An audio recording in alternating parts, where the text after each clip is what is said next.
Just a reminder that the Indy 800 is coming up this weekend and I am driving. Got a big block on the line and we are going to be bringing the MR2 down. So for anyone that comes out, we're going to try to run a 7-second pass in front of you guys, or just at least lay down a nice A to B in front of everybody. But yeah, be sure to come on out. We'll be there with the MR2. What's up, guys? Welcome back to your weekly video. We're uploading so frequently lately, but we got the storage container filled out with some shelves on this side. Spent this weekend getting these bad boys knocked out, and you can see we got all of our transmissions and spare motors kind of stored up under that first layer of shelving there, and we're gonna have a ton of extra space in this thing. The shop already looks way cleaner. You'll see in front of the lift, it's all cleaned up along that back wall, so really excited about it, man. We got like 7 motors back here, 4 or 5 transmissions, and we still have plenty of room to go to fill these shelves out. And we're still going to add another set of shelves on this side once we get these ones filled up. But we're hoping that should take us some time. So right now, we'll wait on that. But we got the rest of the gravel in as well. And our little storage section over here is pretty much done. You can come back here real quick. Got all the gravel filled out back here. Looks nice and clean. Doesn't look like a jungle anymore. And we can put some outdoor stuff back here as well. Got an extra shopping cart over there because who knows, version 2 might be coming. No issues with the septic tank so far. The shipping container didn't sink into the ground, so that's great. Everything's working great. I think we're good to go. So we got to give everyone an update on the truck. Yep. Had it out at the event. Didn't go so well. Haven't talked about it recently. Yeah, so we took it to Orlando. We spent a lot of time trying to get it ready for that event with a ton of changes to the truck, rewired the whole thing, the whole deal. And unfortunately, it was a very lackluster performance from us. We still had a whole bunch of transmission issues, the same thing we've been chasing for over a year now, right about a year. And so yeah, ended up just getting drunk at that event. We filmed a little bit of stuff, but nothing cool. And came back home to revisit the drawing board on the transmission. This time we decided that we were going to swap the case in it, which I don't think is the problem after really spending some time researching fluid flow of that transmission. I don't think it was the case. But you did swap it out anyways, right? Yep. Got the old one over there.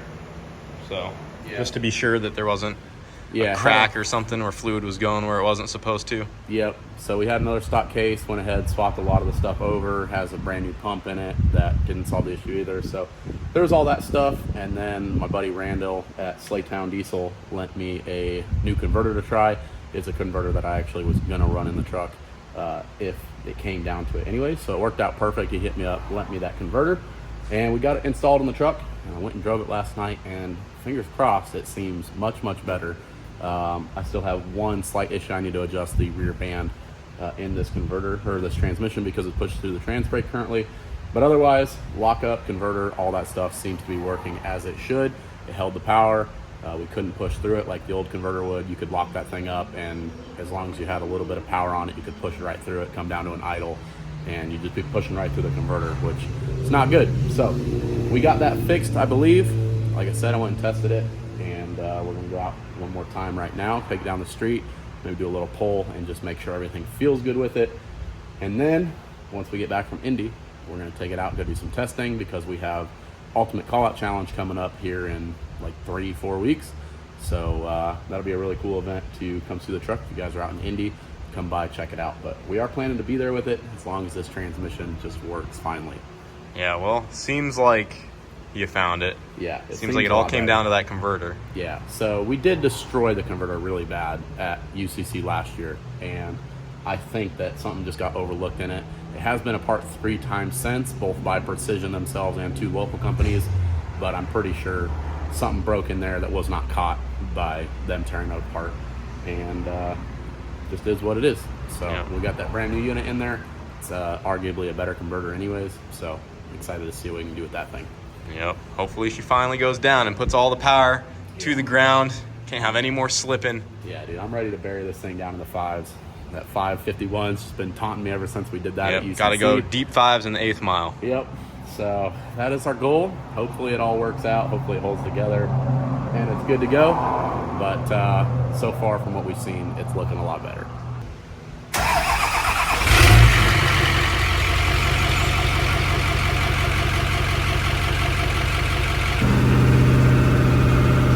Nothing to see here, just riding on some nitrous bottles. Safety first, baby. You want to show them your lockup switch? Yeah. So here's our ghetto lockup switch for the moment. Just a little toggle switch plugged in. I'll build a mount eventually and it'll go here on the shifter. Lockup will be controlled automatically, but this is so I can just manually do it. So we go ahead and get up to speed a little bit. Grab second, and then we go ahead and click this. And you feel it, the trunk just locked up. So now it's like a manual. It's one-to-one coupling through the transmission. So we can go ahead and just do a little pull.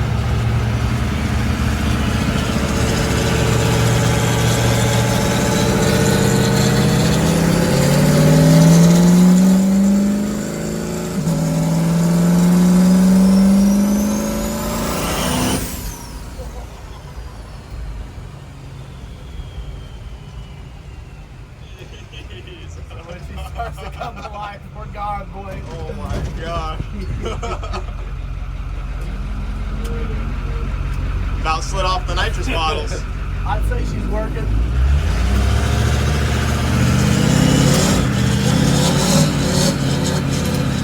She starts to come alive. Yeah.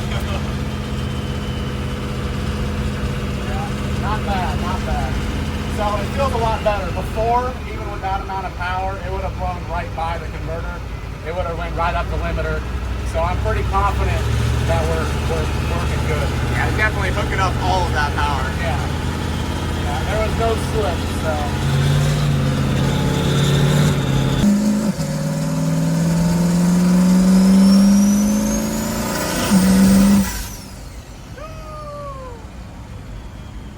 Oh yeah, she's working, baby. Yeah, she's working good. So that was fourth gear. It held it. You know, especially in fourth gear, it would have blown right through the converter. So she seems fixed, man. Well, see what it does at the track. Yep, that's the only way to really verify it. But I mean, fourth gear, a good bit of load. She didn't slip. The other one would have, without a doubt, slipped. So Yeah, I think you got it fixed finally. I think she's good. I'm pretty sure it's been that converter since UCC. So Hopefully. it's what it is. It's an expensive lesson we have learned. Had the transmission out of this thing about 20 times. Yeah, I could do it. I could pull this thing in 30 minutes with my eyes closed. It's pretty sad. All right, guys, so last time you saw the 2JZ Civic, we got this nice new billet intake manifold on this thing, but now we got some other stuff to get the other side of the engine a little dressed up. So we are moving on to the turbo and manifold.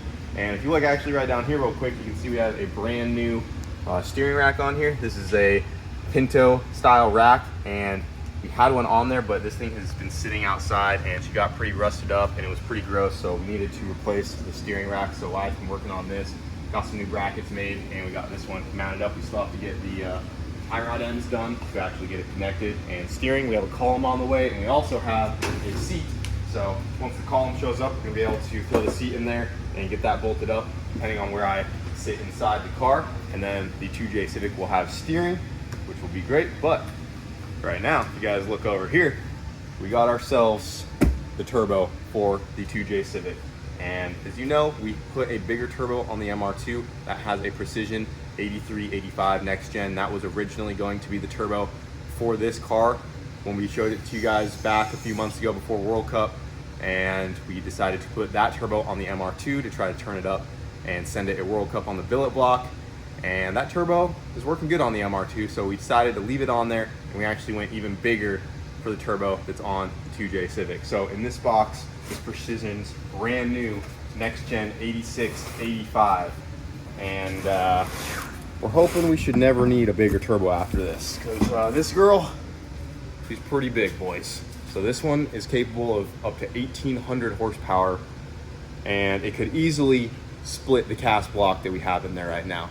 So who knows how much power we're gonna make down the road, and if we ever get like a dart block or a billet block in this thing. But for the setup we have now, this turbo will easily push the engine to its limits. I mean, this is a big girl. Besides why it's truck turbo, this is the biggest turbo we have on the channel right here. Don't say when you take one off a Mack dump truck, put it in this thing. Yeah, I mean, dude, this thing is huge. So that is a Precision next gen 86, 85. And you know, when it comes to making this big power reliably, these Precisions have been putting in work. They have really helped us out with the MR2, haven't had any issues, and we're excited to cram a whole bunch of air into this 2J and go real fast with the Civic. So that is what we got going on there. And for the manifold, me and Wyatt were going back and forth on this for a while. We were going to make the manifold ourselves. I was really excited to throw down and try to make a nice fancy new manifold, but Do a 6-part series on it. Actually 7-part. You got 6 runners, 1 head flange weld. Yeah, Would have been dude. great for you guys. but we decided we don't know what the chassis is going to do just yet, and we're trying to do everything right the first time, don't get me wrong, but we want to try to take some things in steps. And the manifold is a big deal because we don't know exactly where we want the turbo to live forever. Ideally, you want the turbo up here in the nose for that air coming into it. You want that weight up front. There's a lot of benefits to having the turbo hung up forward and low. We're also trying to drag and drive the car, so we kept that in mind. We don't know if we want to have the turbo up here and have to run a filter on it, make sure we don't get debris in there, things like that. Might not even be necessary for our goals to mount the turbo forward and, you know, get that better airflow and weight advantage, because we might be able to go as fast as we want with this thing without that turbo placement. We just don't know what this car is going to do yet, so we're thinking to keep the turbo up and out of the way back here for now, and that could change. But to make our lives much simpler, we have this manifold that we are going to be trying out on the 2J Civic. So this is a cast stainless steel manifold from Artec. So this thing just came from Australia, and you guys are probably wondering, why are you guys about to put a cast manifold on a car of this caliber? But this is a high performance cast manifold, you see. So this is their big daddy, and this one is capable of making pretty much everything that we're going to need for the first rendition of the 2J Civic here. So like I said, we want to try to do everything right the first time, but this is going to save us a ton of time. And if we do end up deciding on a different turbo location, it's going to be a lot less work for us to revisit that in the future. This we can just slap on there, bolt the turbo on, and we're good to go. Cast manifolds are nothing new. You know, a lot of OEs come with them, but you know, the fact that they're getting into the performance world is pretty cool. All of these are designed with CFD, which stands for computational fluid dynamics. So pretty much the same thing that the intake manifold was designed with. You know, they want to double check that the manifold's going to be efficient, flow properly, and everything's going to work good. So it's just going to save us. It's just fancy words for above our pay grade. It's Yeah. gonna flow great. I had to Google what that meant, but yeah, no, they actually test these out, and I believe right now someone's making around $1,400 on this exact manifold on a 2J, and we plan to take that number even higher. They said that there still should be plenty of room to go, and you know, we're excited to try one of these because not only is it going to be cool to see what it does on the 2J Civic, but they also make them for like K-Series and other engine platforms as well, and it just saves a whole bunch of time. And because they are cast, you can make these really tight radius bends. You can fit them into places you normally couldn't as easily as trying to fab up your own manifold. So we're excited to see how one does and kind of go from there. We'll obviously probably hook it up with a Turbo Smart wastegate, and there's one thing that we're gonna have to modify on this though, and that is the V-band right here, because it is just slightly different than the Precision. So we are going to have to make a cut and weld this new flange on right here. So we are just gonna swap that out for the Precision flange, and then depending on if we modify the wastegate dump or not, we might change that slightly, but other than that, we'll be good to go. So.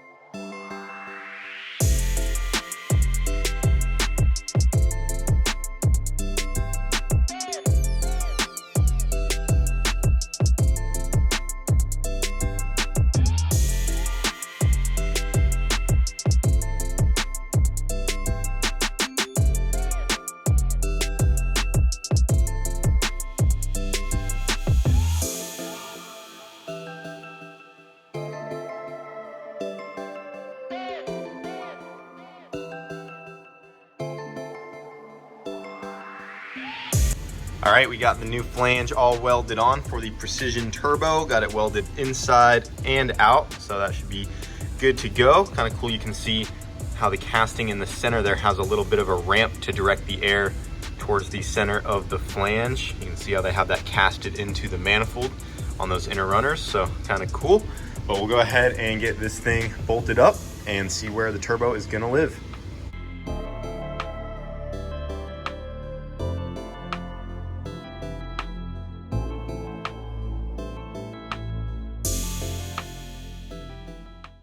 That is a unit, dude.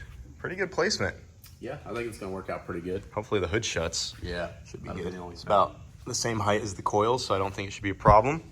Yeah, I think we kind of mocked it up when we were setting the engine, and that all cleared. So I think we'll be all right. Yeah, I mean, that's honestly about where we probably put it, even if we made our own manifold for right now, just somewhere in that area. Yep. A little lower, but general area. Yeah, but pretty I good think placement. that'd be fine. Yeah. Because, I mean, they did design this to fit in like super engine bays and stuff like that. So it's nice and compact, but gives us plenty of room to work with. I'm liking that. I said that this was the biggest turbo that we've had besides your trucks, but also the one on the Odyssey is pretty big physically. Physically, yeah. Physically, but this is the highest capable horsepower for sure. Yep. Ready to throw down, boys. So that saved us a lot of time. Yeah. Yeah, I'm excited to see how those things work, those manifolds. They should be pretty decent, so. Yeah, not too bad. Not bad at all. Keep plugging away at this thing. We got plenty to do. Yep. Got the seat in there. Once the column comes, we'll be making mounts for that and get this thing steering again with the new rack. Yep. And a lot of the big stuff is out of the way, except for like the ECU and wiring. Yeah. Obviously, there's like the fuel system, turbo kit, but all of the big ticket items are kind of here besides the computer. So waiting on fuel tech. Yep. We are waiting on fuel tech because we're trying to get this thing on the new FT700 at some point, hopefully. But the release date is being pushed back a little bit, so it might end up going on a 600 like the MR2. But we'll see. Yeah, 700 would be baller. But yeah, that thing is real we nice. We don't have to have it. So it depends when we get ready for doing the wiring. I mean, shoot, at this pace, this thing's going to be done next year. So wow. Hey, well, we're taking our time with it. Yep.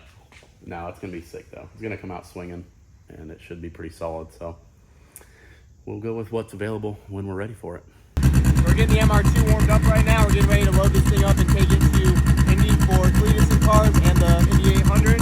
We're just going to go ahead and give it a quick two-step check, bring it up on launch control because we haven't ran the MR2 since the Christmas tree race. But she is fresh off a 7-second rip with a Christmas tree sticking out of it. It did a 7.7 on this setup on 10 less pounds of boost on the bigger turbo. But since it's been sitting for so long, we just want to make sure everything sounds good and is ready to go. We also pulled the injectors out, gave it an oil change, just kind of gave the car a once over since it's been sitting for a few months. But give her a two-step check and she should be good to go.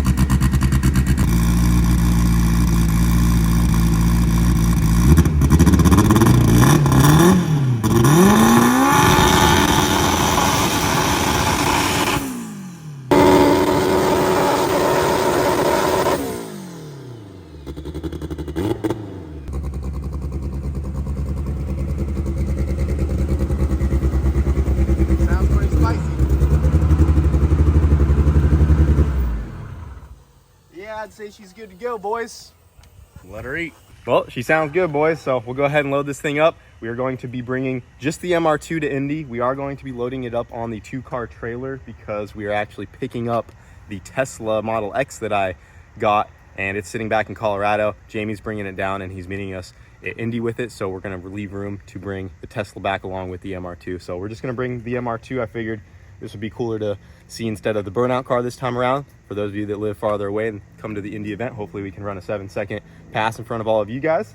Yeah, we'll get this thing loaded up and then we will be heading to Indy tomorrow morning.